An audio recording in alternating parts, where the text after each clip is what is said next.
Hello folks, Dom Lawson here from Metal Hammer magazine.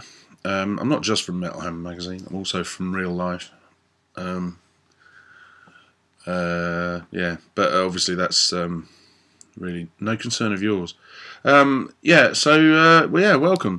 to my room and me sitting in front of a laptop talking rubbish again on my own. This is quite a disconcerting thing to be doing, really, especially when I'm not really properly awake yet. But anyway, today I'm going to talk to you about a record that came out yesterday. Well, it's Tuesday when I'm recording this. God knows when it'll actually be up on the Metal Hammer site, but there you go. It was yesterday the 12th. Yes, it was the 12th of November. And the thing that came out, the record that came out, I don't even know what came out means these days, really. I mean, it was probably released digitally. Whether you can actually buy it on CD, I don't know. Hopefully you can. For us old people that would actually like to own a copy of things rather than just have some shitty compressed file that doesn't sound very good. Anyway, what I'm going to talk to you about today is a fairly controversial... Well, actually, no, they're not that controversial. They're only controversial if you're an idiot. But a band that are kind of, I guess, going to polarise opinion to some degree within this rather self-absorbed world that we metal fans live in. Necessarily self-absorbed, I'd say, but there you go. And the band is Hacktivist. Now, Hacktivist come from the buzzing metropolis of Wolverton, which is a suburb of Milton Keynes. So don't let that put you off. I've been to Milton Keynes many times, and it's a thrilling place. So hello to everybody in Milton Keynes. But yeah, Hacktivist. You may be aware of them already. They've been talked about quite a lot online, and there's some stuff available on YouTube, and obviously now their debut EP, it's a 5-6 track thing, has been released. It's a self-released effort, which is an admirable thing in these times of record labels dying on their asses. Yes, it's a 5-track thing. I just looked, and it's self-titled.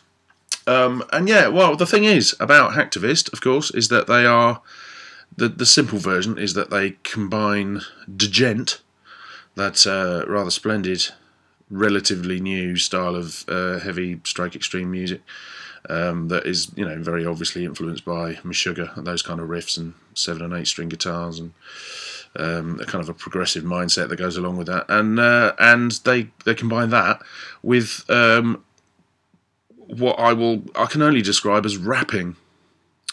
It's grime vocals, really. I mean, so I saw somebody, it might have been the press release or something, described them as grime metal, which I suppose is as good a thing as any, really good a description as any. I mean, it is kind of djent. I see djent rap. Is it rap djent? Is it gent or djent? I prefer djent because that will annoy people more than gent, which just sounds like gentleman. Cool, a bit snotty today. That's not good. Anyway, so yeah. I'll stop fiddling with my hair in a minute. So it's basically rapping and your djent riffs, and I mean that's probably doing them a disservice in a way because it's a lot more interesting than that for me. But anyway, before I talk about the EP itself, I just wanted to talk about we mentioned them on the Metal Hammer website a while ago. I mean, I don't look at the Metal Hammer Facebook page or the comments at the bottom of the stuff on the main site or anything because I've long since come to the conclusion that most people that leave comments on things on the internet are morons and have nothing to say other than, I didn't like it, which is, well, that's interesting. Why don't you tell us what you do like? That would be a bit more interesting. Actually, it still wouldn't be that interesting because we've already established that you're an idiot, but there you go. But anyway, there was a lot of, people saying, oh, God, why are you covering this on Metal Hammer? Oh, God, it's got rapping on it. Well,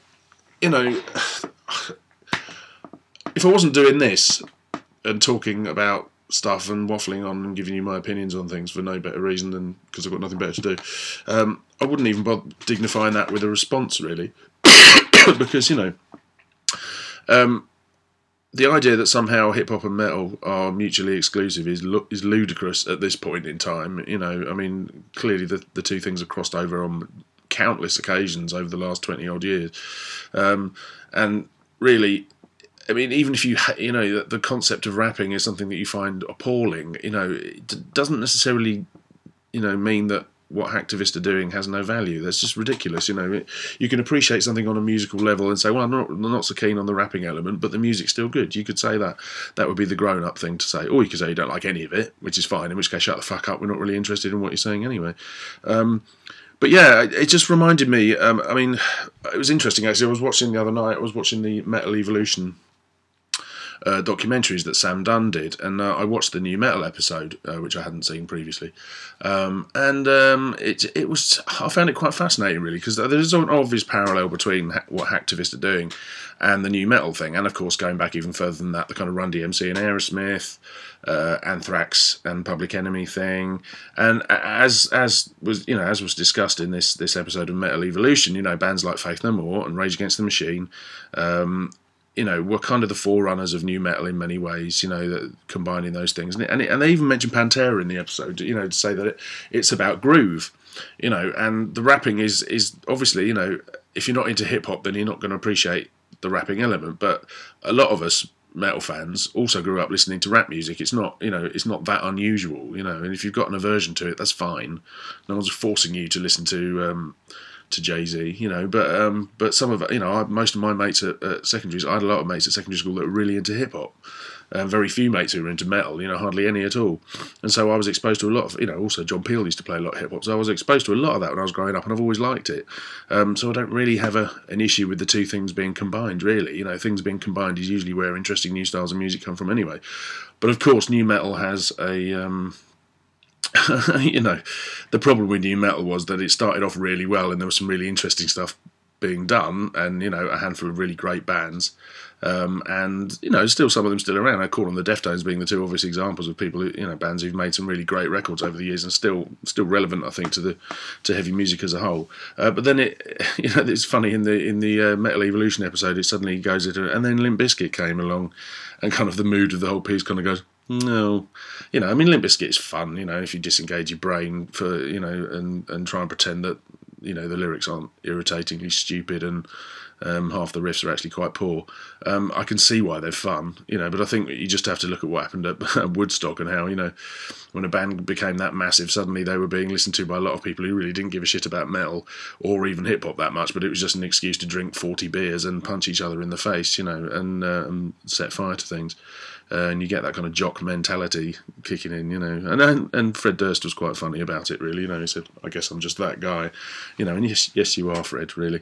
But you know, they had a couple of half decent hits, so you know, whatever. I'm not going to sit here slagging Limp Bizkit off; it's a bit pointless.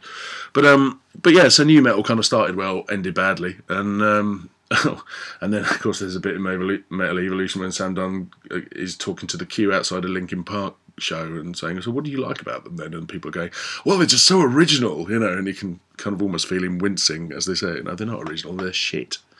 Yeah, awful band, really. I may have mentioned that before, not a fan of Linkin Park.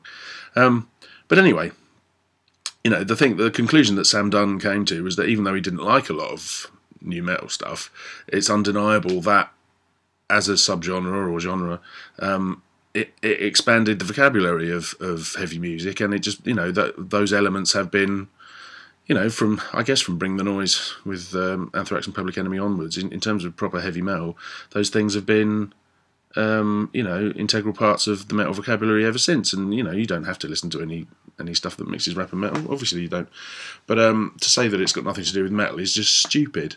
You know, it's just idiotic. It's factually inaccurate, and you know, I am very often somebody that will say there is a difference between real heavy metal and kind of hybrid versions of it that, you know, that kind of shrug off any association with metal culture as a whole and just take the kind of musical elements of metal and mix them with other things, and kind of, you know, a lot of the newer bands that are around today, Bring Me the Horizon is a great example. We know they use a lot of metal riffs and all the rest of it, but if you talk to them, or, you know, go and see one of their shows, the fans and all the, you know, the fashionable stuff that goes with it has got nothing to do with metal culture at all. And that doesn't mean they're not a metal band, but it just means that it's harder for people like me and for, you know, fans of thrash and black metal and death metal and traditional metal. It's harder for us to relate to it, really. You know, if those bands can't be bothered to relate to what we're into, then why should we be criticised for not relating to what they're into, which often seems to be the case, you know. And there are morons on either side of that divide on the internet talking shit, so that's absolutely fine. But anyway, so back to Hacktivist. I think they are part of a grand tradition, really, of cross-pollinating subgenres and stuff. And what I like, the first time I heard them, I just thought, this is fucking amazing. It works really, really well. The single "Unlike Us" that they released, I just think is it's a brilliant example of how you can combine two genres and turn it into something new that you haven't heard before, without it seeming contrived or kind of an awkward fit, And I think the brilliant thing about it, and I spoke to Sir Timothy from Hacktivist fairly recently about this, is that what you notice about a lot of djent stuff is that the rhythms and tempos that they use, the grooves that they use, actually have a lot in common with hip hop and dubstep and some electronica and drum and bass and things like that. So that these things you can blend them almost seamlessly. It certainly also helps that Jay Hurley, who is the one of the two vocalists in Hacktivist, is a grime MC. He's not coming from the metal scene at all, so it's not just some lemon trying to rap. It's actually somebody who does that properly, and what I've heard of his stuff is killer as well, so there's an authenticity to that as well, and it's all done, I don't know, it's just got that feel to it. A lot of the djent stuff has a really great kind of futuristic, technologically state of the art kind of vibe to it anyway, which totally fits with electronica and kind of forward thinking excuse me, bloody hell, forward-thinking music in general. It's an aiming into the future thing. It's not trying to polish a turd or trying to polish a well-worn idea and make it sound modern by sticking electronica on it. I mean, all the elements that are being put together are quite forward-thinking and futuristic in a way. So anyway, this EP, 5 tracks. I mean, the opening track, "New Age," is a kind of 2-minute. It's almost like an intro thing, really, but it's got a crushing opening riff, which is amazing. And then there's "Unlike Us," which is the single, which, if you haven't heard, it's on YouTube. I mean, you can, you'll be able to hear all this stuff anyway because it's out now. "Blades," another great track. "Hacktivist," another great track. I mean, all 5 tracks I think are brilliant. "Cold Shoulders" is my favourite. That's also available on YouTube. It's quite epic. It's got it's got that kind of picked underlying melody thing that Tesseract used quite a lot on it. But then the riffs are much more groove based and more kind of aimed to that boom bap hip hop stuff that was all about nodding your head and less about partying and more about being threatened in a dark alley. That's the vibe that Hacktivists seem to be going for, and it works brilliantly. I think it's really genuinely exciting. I think the djent scene is kicking the arse of pretty much every other subgenre at the moment in terms of pointing towards where extreme music may go, in one of any number of interesting possible futures. I think it's not to everybody's taste, obviously. I mean, it's quite complex and evolved music, I think, and in the same way that Meshuggah is going to go over a lot, will go over a lot of people's heads because of the complexity of it, or the apparent complexity of it. I think with this stuff, again, it may confuse people, but the great thing about Hacktivist is that the rapping kind of pins everything to the beat. So the riffs, the underlying riffs may be very complicated, but the rapping gives you a metronome, gives you a frame of reference for the rhythm the whole time. The lyrics are great. I don't think I am never going to be able to at this point, 40 years old and middle class and a bit of an arsehole. I'm not going to pretend that I can relate totally to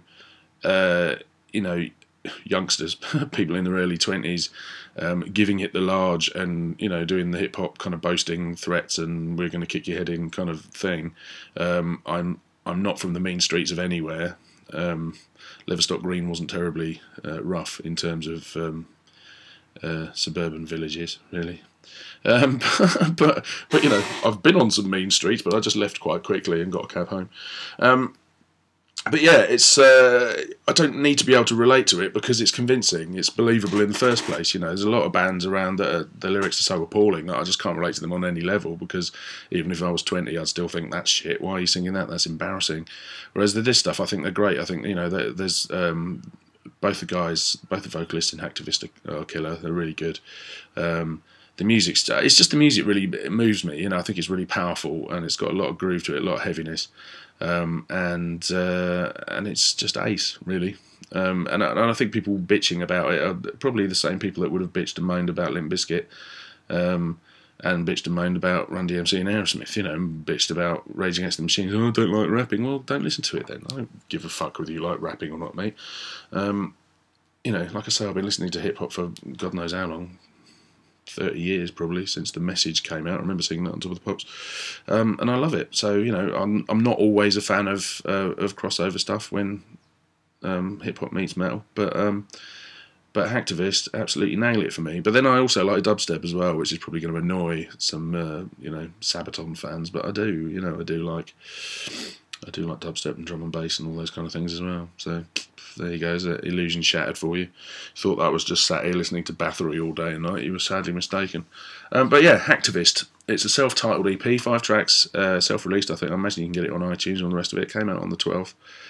It's fucking awesome. I really recommend it. I think they're going to be massive. I have this feeling about them. Or if not massive, then at least highly significant. I think they've got big crossover potential there in the same way that someone like The Prodigy or Pendulum have done. And I think you should watch this. Well, not this. Don't watch this space. Watch their space, and see what happens next. Because I think it's exciting stuff. Yeah, and also the Algorithm. Check out the Algorithm album, which is Fabulous Polymorphic Code out on Basic Records, because that's stunning. Hasn't got any rapping on it. It's instrumental, but it's again mixing metal with electronica, and it's just absolutely astonishing. So there you go. Hacktivist. Listen to Hacktivist. That's my advice. I'm just waffling now. What an idiot. Right, okay. I'll fuck off. What am I doing? I need a wee. I'll go to the toilet. Right. Cheers, folks. More Iron Sandwich bollocks soon. Probably. I don't know. Whatever. Cheers.